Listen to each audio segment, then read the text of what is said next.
بیا بریم بیا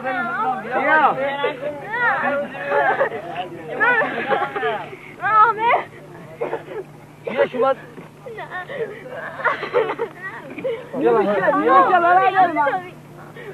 نه همه چیز جبهه که پشت جبهه لازمه برای شما عزیزم. برو دفعه دیگه بیا درس بخونید دفعه دیگه میری مملکتتون از وابستگی بیرون بیاری بزنید درس بخون اینجا.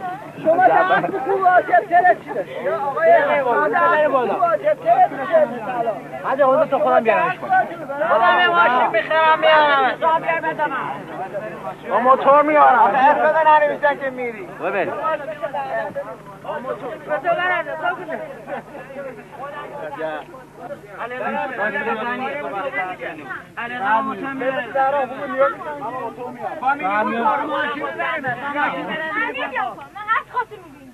نه بیا برو پایین حالا بعد یه ما دیگه میرسیم بده. من یه ما دیگه پایین. الان اینجا جانی سخه. نه من اینجا وای میسم میمیرم. برادر ما باز شما الان درس خونه مهمتره دیگه. نه. همه می‌خواستند جلوی رفتن او را بگیرند و او اصرار داشت که برود.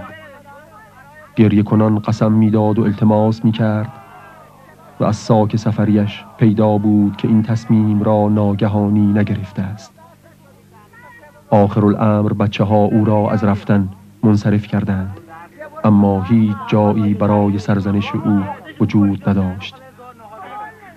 جبهه های حق مجلای نوری است که همه پروانه ها را به خود میکشد.